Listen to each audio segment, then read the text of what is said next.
Hello guys, welcome to GM learning. আমি জিনামুল চলে এসেছি আর একটা নতুন গল্প নিয়ে। Learn English better through Bengali.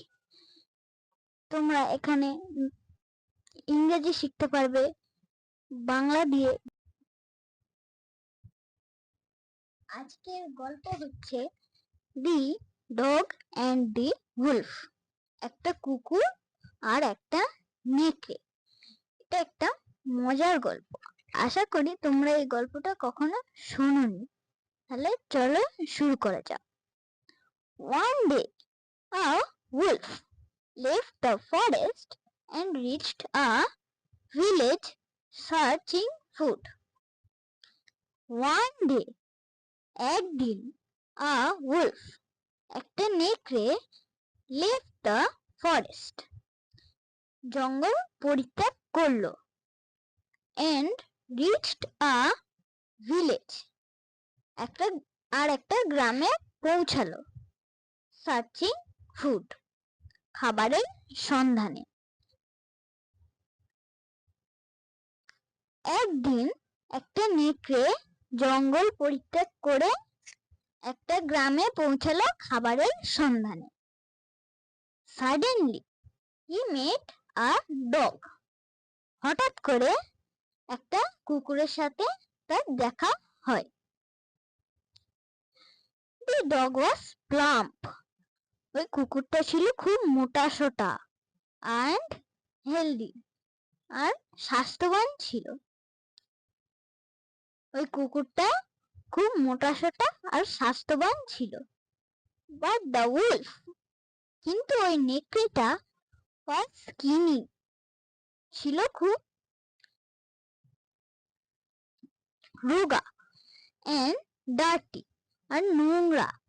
রোগা আর নোংরা ছিল। বিকজ, কারণ, he had to run a lot in a forest for hunting food, খাবারের সন্ধানে তাকে জঙ্গলে অনেক দৌড়াতে হতো, তাই সে রোগা হয়ে গিয়েছিল আর নোংরা হয়েছিল। Seeing this, the wolf was starving. ওই কুকুরটা দেখলো যে নেকড়েটা খুব ক্ষুধার্ত ছিল। The dog decided, ওই কুকুরটা সিদ্ধান্ত নিল, to help the wolf. ওই কুকুরটা সিদ্ধান্ত নিল যে সে নেকড়েকে সাহায্য করবে। He went up to the wolf and said, সে উলফের কাছে গেল আর বলল,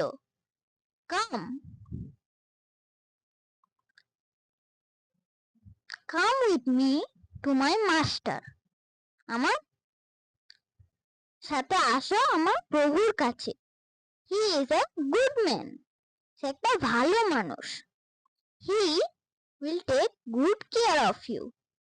সে তোমাকে যত্নে রাখবে। What a strange request.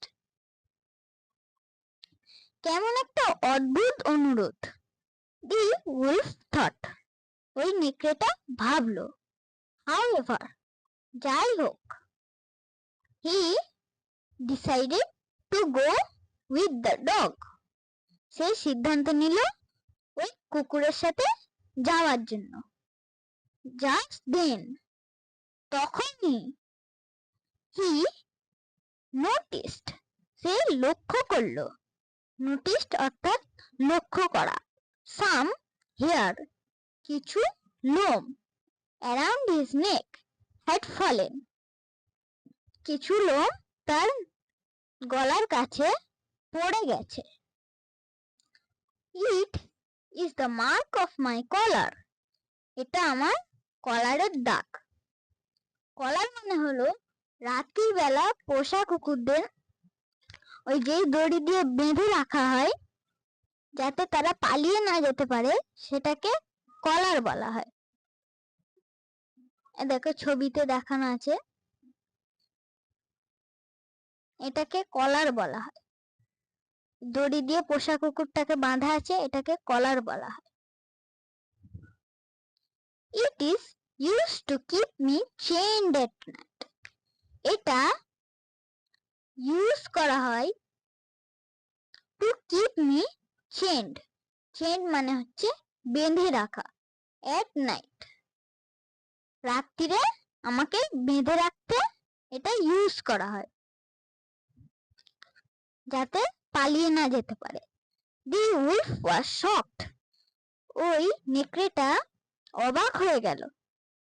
I don't need your feast. আমার দরকার নেই তোমার খাবার। At the cost of my freedom. আমার স্বাধীনতার দামে তোমার খাবার আমার দরকার নেই। The wolf said. ওই নেকড়েটা বলল, এন্ড র্যান অ্যাওয়ে, আর দৌড়ে পালালো। এই গল্পের একটা সুন্দর মোরাল আছে। মোরালটা হলো ফ্রিডম ইজ প্রিসিয়াস। স্বাধীনতা হলো সবচেয়ে দামি। এই দেখো কুকুরটাকে